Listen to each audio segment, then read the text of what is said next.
चौथा अध्याय, पहली आयत। इसलिए जबकि उसके विश्राम प्रवेश करने की प्रतिज्ञा अब तक है, तो हमें डरना चाहिए, ऐसा न हो कि तुम में से कोई जन उससे वंचित जान पड़े। अपने हृदय को जांचिए कि क्या आप विश्राम में हैं। क्या आपने परमेश्वर के विश्राम में प्रवेश किया है? क्या आपके मनों, हृदयों और जीवनों में मसीह की अथाह शांति व्याप्त है? क्या आप आतुरता, विरोधाभास, अशांति, बेचैनी की भावनाओं से ग्रस्त हैं? आपकी मनोस्थिति क्या है? हमें सावधान रहना है और सतर्क रहना है, क्योंकि परमेश्वर ने हमें विश्राम की प्रतिज्ञा दी है। हम सचेत रहें कि हम विश्राम में प्रवेश कर पाएं, क्योंकि परमेश्वर के विश्राम में आपको ले आने वाले परमेश्वर की अभिलाषा के उपरांत कहीं ऐसा न हो कि हम हमारे चैन को और हमारे विश्राम को खो दें। यीशु ने मत्ती 11 के अंदर कहा, हे सब परिश्रम करने वालों और बोझ से दबे हुए लोगों, मेरे पास आओ, मैं तुम्हें विश्राम दूंगा। मेरा जुआ अपने ऊपर उठा लो और मुझसे सीखो, क्योंकि मैं नम्र और मन में दीन हूं, और तुम अपने मन में विश्राम पाओगे, क्योंकि मेरा जुआ सहज और मेरा बोझ हल्का है। क्या आपकी आत्मा को यह विश्राम प्राप्त हो गया है? क्या आप यीशु में विश्राम कर रहे हैं?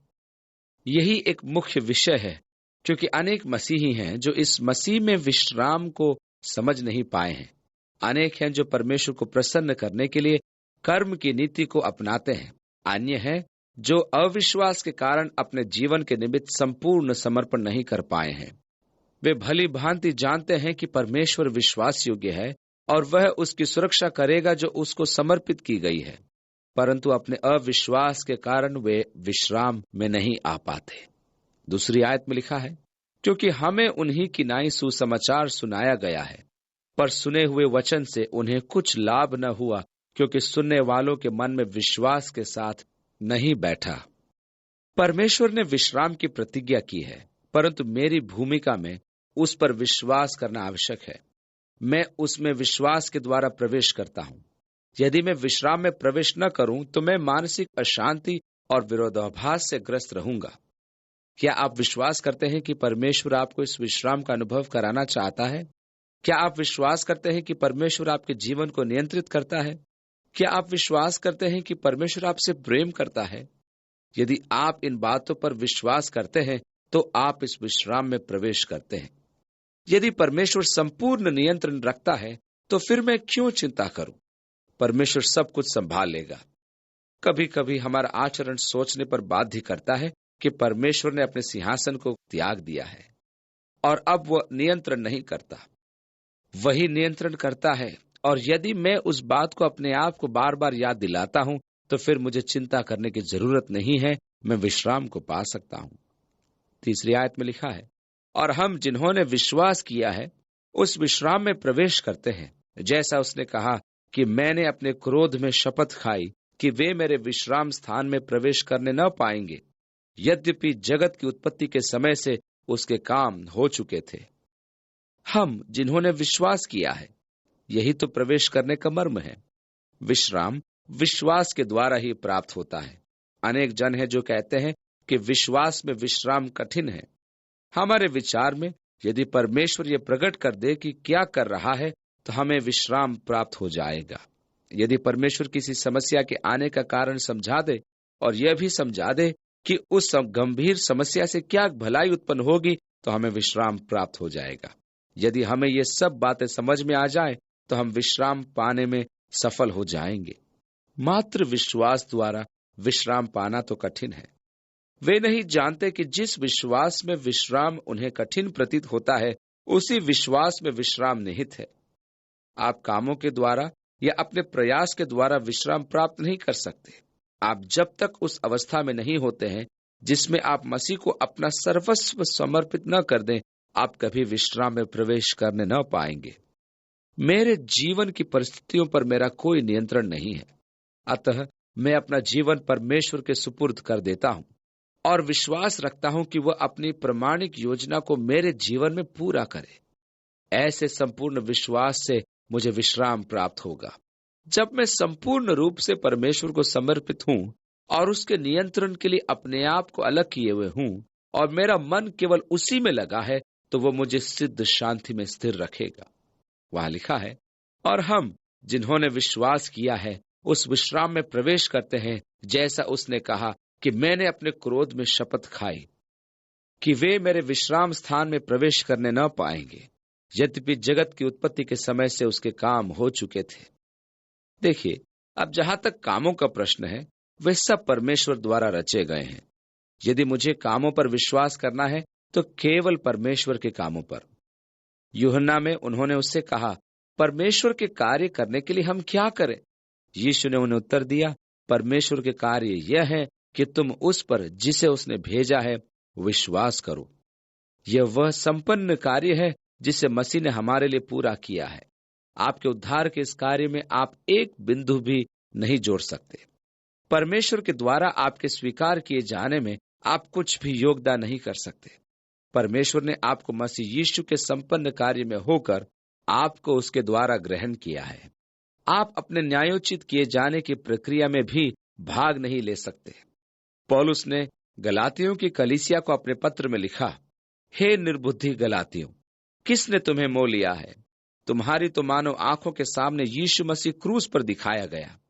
मैं तुमसे यह जानना चाहता हूं कि तुमने आत्मा को या व्यवस्था के कामों से या विश्वास के समाचार से पाया है? क्या तुम ऐसे निर्बुद्धि हो कि आत्मा के रीति पर आरंभ करके अब शरीर की रीति पर अंत करोगे? देखिए, परमेश्वर के सामर्थ्य के द्वारा मिस्र से निकाल लाए जाने में इस्राएल के वंशजों ने परमेश्वर के साथ आत्मिक संबंध का आरंभ किया था, और वे प्रतिज्ञा के देश में स्वयं के सामर्थ्य में प्रवेश कर पाएंगे, ऐसा वे सोच रहे थे। जब उन्होंने वहां के विशाल मानवों और समस्याओं को देखा तो वे हतोत्साहित होकर इस निष्कर्ष पर पहुंचे, हम नहीं कर पाएंगे, और परिणाम स्वरूप वे विश्राम में प्रवेश नहीं कर पाए। इसी प्रकार अनेक मसीही जन पाप के जीवन में से चमत्कारों के द्वारा मुक्त कराए जाते हैं। उनके लिए आत्मा की परिपूर्णता में जीवन व्यतीत करना और आज्ञाकारिता के परिपूर्ण जीवन का निर्वाह करना बहुत कठिन हो जाता है।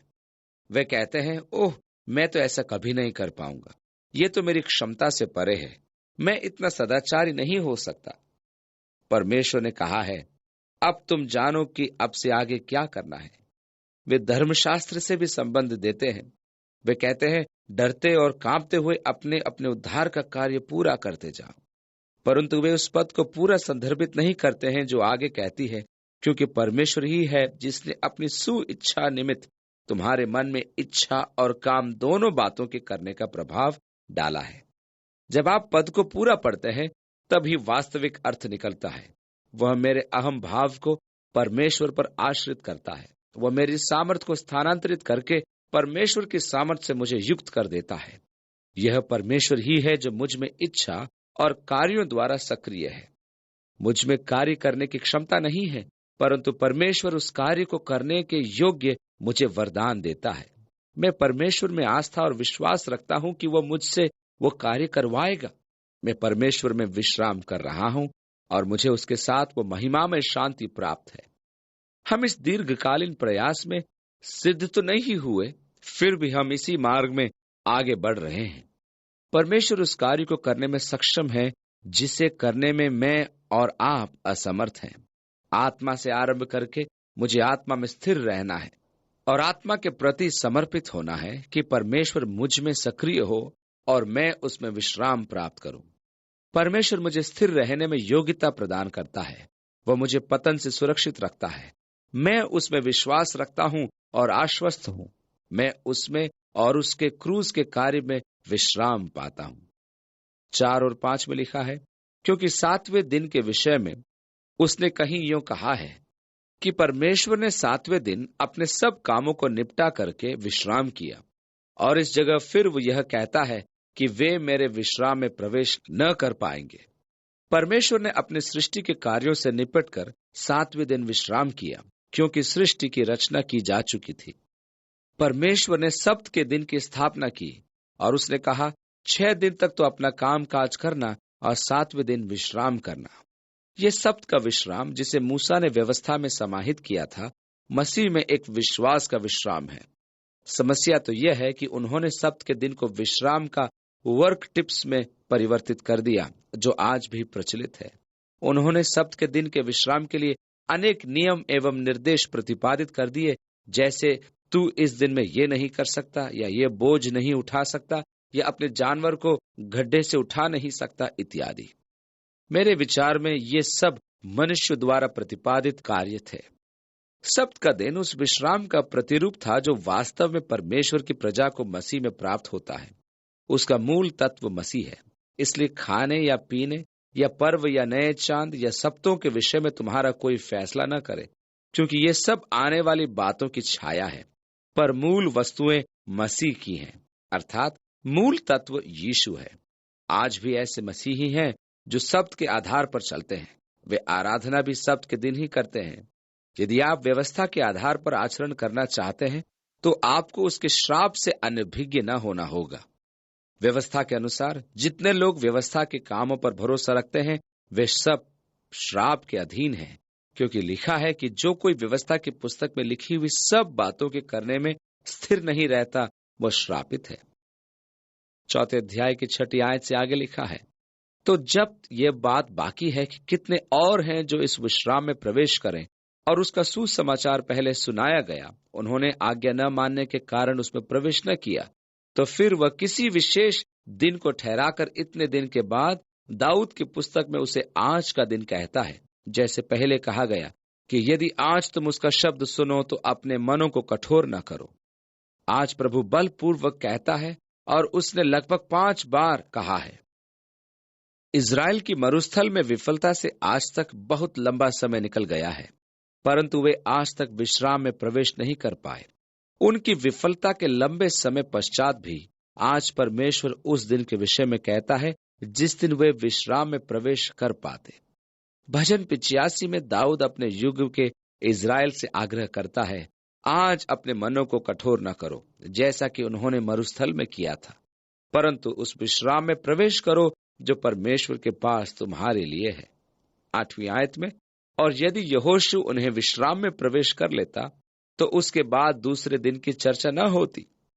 यहोशू इस्राएल को प्रतिज्ञा के देश में लाया, परंतु उन्हें विश्राम न दिला पाया। प्रतिज्ञा के देश में प्रवेश करने के पश्चात भी वे उस विश्राम में प्रवेश नहीं कर पाए जो परमेश्वर ने अपनी संतानों के लिए रख रखी थी। यह विश्राम मसीह यीशु का निज संपन्न कार्य है, जिनके द्वारा हम परमेश्वर के समक्ष न्यायोचित अवस्था में पाए जाते हैं। मेरी आशा यीशु के रक्त और ईश्वर से कम किसी पर आधारित नहीं है। मैं किसी भी सुहावने रूप पर विश्वास नहीं करता, वरन यीशु के नाम पर संपूर्ण रूपेण आश्रित रहता हूँ। मैं उसमें विश्राम करता हूँ। उसने मेरे लिए उद्धार का कार्य पूरा किया है। उसने मेरे पापों का मूल्य चुकाया है। एकमात्र वही है जिसने मुझे उसमें विश्वास एवं आस्था रखने के द्वारा न्यायोचित ठहराया है। यह एक संपन्न कार्य है, यानी कि पूरा हो चुका है और हम इसमें कुछ नहीं जोड़ सकते। ये एक ही बार में मेरे लिए सदाकाल के लिए किया जा चुका है और मेरा उत्तरदायित्व इस पर विश्वास करना है। यदि मैं न मानूं तो अपने सामर्थ्य में प्रयासरत रहूंगा, संघर्षरत रहूंगा, परिश्रम करता रहूंगा और ये विश्वास करूंगा कि यीशु ने सब कुछ पूरा नहीं किया, इसलिए मुझे थोड़ा और करने की जरूरत है और मैं कभी विश्राम को नहीं प्राप्त कर पाऊंगा। 9वीं आयत में, सो जान लो कि परमेश्वर के लोगों के लिए सब्त का विश्राम बाकी है। इसका मतलब यह हुआ कि परमेश्वर के जनों के लिए विश्राम स्थल तैयार है और रखा हुआ है। और 10वीं आयत में, क्योंकि जिसने उसके विश्राम में प्रवेश किया है उसने भी परमेश्वर की नाई अपने कामों को पूरा करके विश्राम किया है।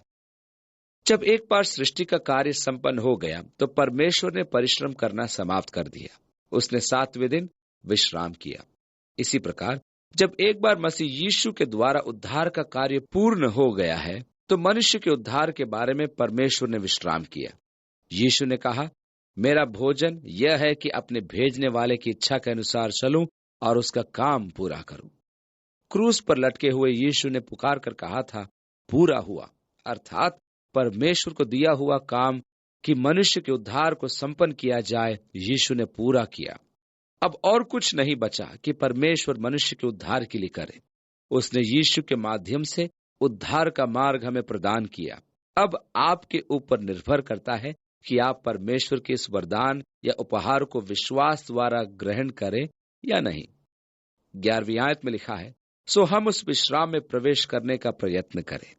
देखिए, हमारे लिए विश्राम है, तो आओ हम उसमें प्रवेश करने के लिए परिश्रम करें।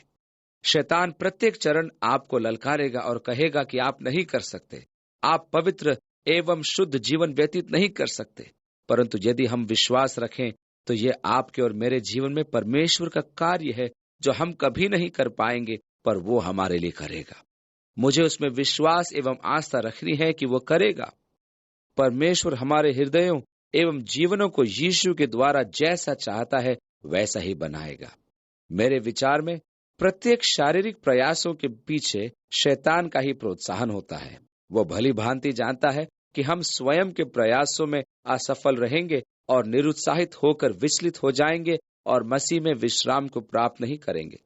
अतः कितना आवश्यक है कि हम विश्राम में प्रवेश करने के लिए परिश्रम करते रहें। 11 में आगे लिखा है, ऐसा न हो कि कोई जन उनकी नाई आज्ञा न मानकर अविश्वासी होकर गिर पड़े। पुराने नियम के इतिहास में इस्राएल ने ऐसा ही किया था। वे अपने ऊपर भरोसा रखकर उन मनुष्यों को पराजित करना चाहते थे जो उनके सामर्थ्य में नहीं था। अतः वे अविश्वास में घिरकर पतित हो गए। 12वीं आयत में लिखा है, क्योंकि परमेश्वर का वचन जीवित और प्रबल और हर एक दो धारी तलवार से भी बहुत चोखा है और जीव और आत्मा को और गांठ गांठ और गूदे गूदे को अलग करके वार पार छेदता है और मन की भावना और विचारों को जांचता है। आराधनाएं अधिकांश समय सम्मोहिनी होती हैं, जो हमारी भावनाओं से खेलती हैं। वे जीवंत होती हैं, परंतु आत्मिकता कदापि नहीं होती। हमारी आत्मा पर उनका कोई प्रभाव नहीं पड़ता। मैं आपको समझाता हूं। कई रीति रिवाज जो हमारी मंडलियों में होते हैं, उसका हमारे जीवन पर कोई प्रभाव नहीं पड़ता। उदाहरण के लिए, गीत गाना या भवन में आना या ताली बजाना कई बार यदि हमारी आत्मिकता से जुड़ा हुआ न हो तो वह सिर्फ एक शारीरिक प्रक्रिया के रूप में बदल जाते हैं। भावनात्मक अनुभवों के द्वारा आपका आत्मिक विकास नहीं हो सकता। कई बार हमारी आराधनाओं में इतनी अधिक भावनाएं होती है कि परमेश्वर के वचन को भी हम समझ नहीं पाते और हम हमारी भावनाओं में ही घूमते रहते हैं और फिर मीटिंग के पश्चात हम कहते हैं, कितनी अच्छी मीटिंग थी, मेरे बाल खड़े हो रहे थे। ये हमारी भावनाओं से संबंधित है, लेकिन इसके अंदर पवित्र आत्मा का कार्य हमेशा नहीं होता। ऐसा प्रतीत होता है कि उनके लिए आत्मिक अनुभव की चरम सीमा वह है जहां हमारी भावनाएं हिल जाती हैं और हम सोचते हैं कितना अच्छा प्रचार था। लेकिन परमेश्वर का वचन हमारे भावनाओं में नहीं, परंतु मांस मांस और गुदे गुदे को आर पार छेदता है और हमारे मनों के विचारों को तोलता है। वास्तव में अंतर इतना सूक्ष्म होता है कि केवल परमेश्वर का वचन ही निर्धारित कर सकता है कि अनुभव मनोभावना तक सीमित थी या आत्मा तक पहुंच गई। मैं यीशु के सिद्ध और संपन्न कार्य पर विश्वास रखूंगा या फिर स्वयं के प्रयासों में कि इस उद्धार के कार्य को मैं संपन्न करूं। यदि मैं अपने कार्यों में विश्वास रखता हूं तो मुझे विश्राम का अवसर प्राप्त नहीं होगा, क्योंकि मैं अपने उद्देश्यों के प्रति निश्चित नहीं हूं। हम कुछ ऐसे कार्य करते हैं जिनका चित्रांन अद्भुत होता है और बाहर से बड़े अच्छे प्रतीत होते हैं, परंतु जब हमारे मनों का परीक्षण किया जाए तो वे कसौटी पर खरे नहीं उतरते। हो सकता है कि मैंने वह कार्य अपनी छवि बनाने के लिए किया हो, क्योंकि लोग मुझे देख रहे थे। मेरे कार्यों के पीछे मेरा उद्देश्य उचित नहीं था। यीशु ने कहा है, सावधान रहो, तुम मनुष्य को दिखाने के लिए नहीं, अपने धर्म के काम न करो, नहीं तो अपने स्वर्गीय पिता से कुछ भी फल न पाओगे। कितनी बार ऐसा होता है कि मेरे कार्यों के पीछे मेरा यही उद्देश्य होता है कि मुझे ख्याति प्राप्त हो। यीशु ने इसी मामले में हमें सावधान रहने की चेतावनी दी है। सुनिश्चित कर लीजिए कि आप ऐसा न करें। हमें कहा गया है कि एक ऐसा समय आएगा कि हम मसीह के न्याय के सिंहासन के सामने उपस्थित होंगे और अपने अच्छे या बुरे शारीरिक कामों का प्रतिफल प्राप्त करेंगे। हमारे कार्यों का न्याय हमारे उद्देश्यों के अनुसार किया जाएगा और हमारे अधिकांश कार्य निरस्त किए जाएंगे। यह न्याय अग्नि में किया जाएगा। इसके उपरांत यदि कोई शेष रह जाए तो हमें प्रतिफल प्राप्त होगा। परमेश्वर की संतान होने के कारण मैं सत्कर्म करता हूं। कितनी बार मसीही जन धर्मशास्त्र को लेकर अपने ही विनाश के लिए उसका उपयोग करते हैं। पौलुस कहता है कि कोई भी मनुष्य अपने सत्कर्मों के कारण औचित्य प्राप्त नहीं करेगा। अतः ये आवश्यक है कि यीशु के सिद्ध एवं संपन्न कार्य पर आश्रित रहा जाए। इसके प्रतिपादन में कहा जाता है कि यदि अच्छे कार्यों से परमेश्वर की प्रशंसा न हो तो फिर हम क्यों करें। यदि अच्छे कार्य किए जाएं तो उनके पीछे हमारा उद्देश्य मसीह हो, न कि हमारी खुद की ख्याति या हमारे खुद की प्रशंसा। मेरे अच्छे कार्य परमेश्वर के उपकार एवं कृपा के प्रति मेरे सदृश उठता हुआ आभार प्रदर्शन हो। मैंने जो कुछ भी परमेश्वर के नाम के लिए किया है वह मुझे श्रेय न दिलाए, परंतु परमेश्वर को महिमा पहुंचाए। यह तो परमेश्वर के उपकारों के प्रति एक होना चाहिए। मुझे सदा परमेश्वर के लिए करने की अभिलाषा से भरे रहना चाहिए। दाऊद भजन 116 में कहता है, यहोवा ने मेरे लिए जितने उपकार किए हैं उनका बदला मैं उसको क्या दूं। जब मैं विचार करता हूं कि परमेश्वर ने मेरे लिए क्या किया है, तो मैं उसके प्रेम के वशीभूत होकर संसार में उसके लिए सत्कर्म करने के लिए निकल पड़ता हूं, जिसके प्रतिकार में मैं प्रतिफल की आशा नहीं रखता। हम सावधान रहें कि हम परमेश्वर को प्रतिवाद की स्थिति में लेकर न चलें। जैसे आइए हम सब परमेश्वर की स्तुति करें कि वह हमें आशीष दे। ऐसे स्वार्थपूर्ण उद्देश्य की स्तुति का क्या लाभ। वास्तविक स्तुति तो हमारे हृदय की स्वजनित प्रक्रिया है जो परमेश्वर के उपकारों के आभार से उत्पन्न होती है। मैं तो मात्र परमेश्वर की आशीषों का आभार व्यक्त करता हूं। मुझ में ऐसी क्या योग्यता है कि परमेश्वर को प्रतिक्रिया के लिए बाध्य करने का कार्य कर पाऊं। मेरे कर्मों का न्याय किया जाएगा। परमेश्वर का वचन मन के विचारों में अच्छे और बुरे को निर्धारित करता है। यदि मेरे कर्मों के पीछे मेरे उद्देश्यों का न्याय होगा तो मेरी स्थिति का क्या होगा। यीशु ने मत्ती 7 के 21वीं आयत में कहा, जो मुझसे हे प्रभु कहता है, उनमें से हर एक स्वर्ग के राज्य में प्रवेश न करेगा, परंतु वही जो मेरे स्वर्गीय पिता की इच्छा पर चलता है। उस दिन बहुतेरे मुझसे कहेंगे, हे प्रभु, क्या हमने तेरे नाम से भविष्यवाणियां नहीं की और तेरे नाम से दुष्टात्मा को नहीं निकाला और तेरे नाम से बहुत अचंभे के काम नहीं किए? तब मैं उनसे खुलकर कह दूंगा कि मैंने तुमको नहीं जाना। हे कुकर्म करने वालों, मेरे पास से चले जाओ। उन्होंने तो ये सब कुछ किया, परंतु अपनी प्रतिष्ठा के लिए। उन्होंने परमेश्वर की बातों का व्यापार किया। उन्होंने धनोपार्जन किया और अंत में न्याय के दिन वे परमेश्वर पर अपना एहसान जताते हैं। उनके उद्देश्य आत्मा केंद्रित थे। 13वीं आयत में लिखा है, और सृष्टि की कोई वस्तु उससे छिपी नहीं है, वरन जिससे हमें काम है उसकी आंखों के सामने सब वस्तुएं खुली और बेपर्दा हैं। आप परमेश्वर से कुछ छुपा नहीं सकते। आपका जीवन उसके समक्ष एक खुली किताब है। आपका एक भी विचार ऐसा नहीं है जिसे वह जानता ना हो। आप परमेश्वर से छिप नहीं सकते।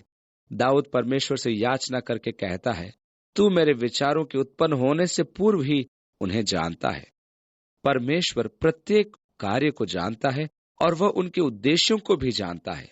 यही कारण है कि मैं अपने कार्यों की अपेक्षा मसीह यीशु के सिद्ध एवं संपन्न कार्य पर निर्भर रहता हूं और प्रसन्न होता हूं कि मेरी अवस्थी मेरे कार्यों पर आधारित न होकर मसीह यीशु के सिद्ध एवं संपन्न कार्य पर आधारित है। मेरे बाल्यकाल में मैं और मेरा एक पड़ोसी बालक एक क्लब में गए।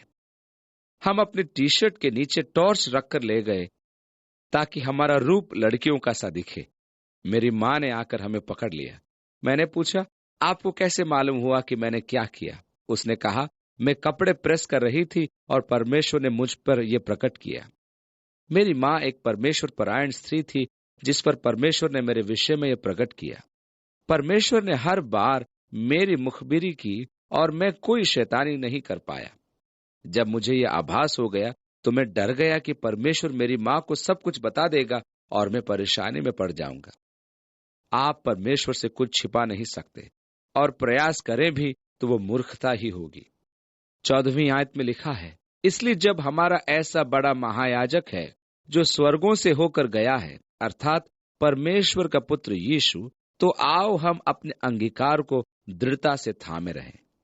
हमारे इस महायाजक ने हमारे लिए परमेश्वर के महापवित्र स्थान में प्रवेश का एक द्वार खोल दिया है और इसलिए हम मसीह के प्रति हमारे अंगीकार को दृढ़ता से थामे रहें। 15वीं आयत में लिखा है, क्योंकि हमारा ऐसा महायाजक नहीं जो हमारी निर्बलताओं में हमारे साथ दुखी न हो सके, वरन वह सब बातों में हमारी नाई परखा तो गया तो भी निष्पाप निकला। मसीह में हमारे पास एक महिमाशाली महायाजक है जो स्वर्ग में प्रवेश कर मेरे लिए मध्यस्थता करता है कि उसमें मेरे लिए सहानुभूति है, क्योंकि वह स्वयं मानव देह धारण करके मेरी दुर्बलताओं का व्यक्तिगत अनुभव कर चुका है।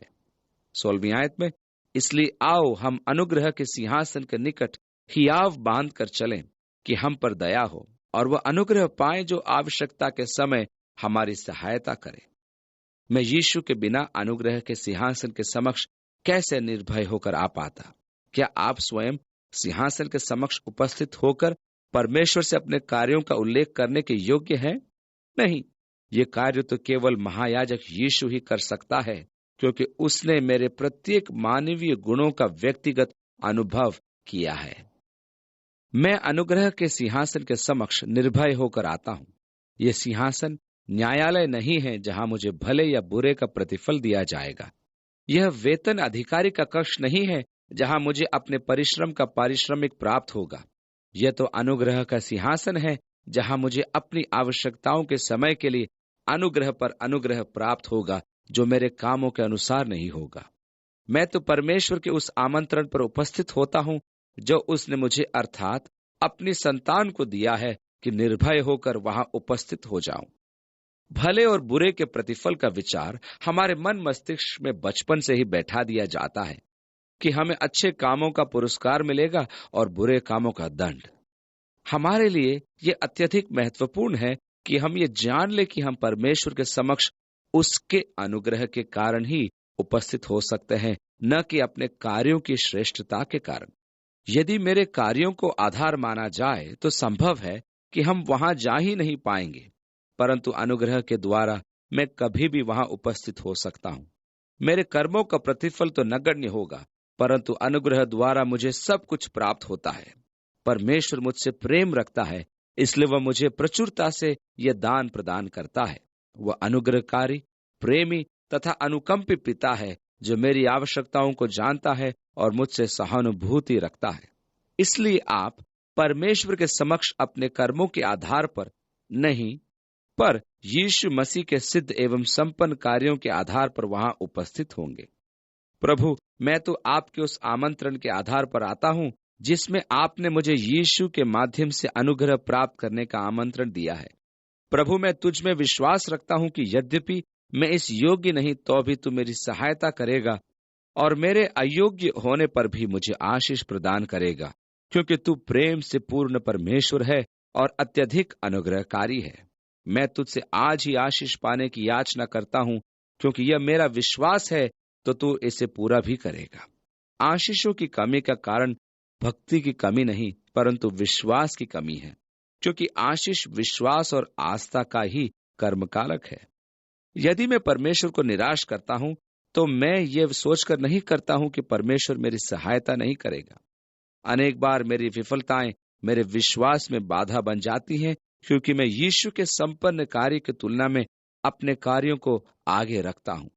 यदि परमेश्वर हमें इस धारणा को अंतर्ग्रहण करने में सहायता दे तो हमारा जीवन विश्राम में होगा और परमेश्वर हमें आशीष देगा, जिसकी प्रतिक्रिया सतत आभार एवं स्तुति होगी। आप निरंतर आनंद मनाएंगे और परमेश्वर की स्तुति करेंगे, और इस प्रकार वह आपको उस विश्राम में ले जाएगा जो उसने आपके लिए रखा है।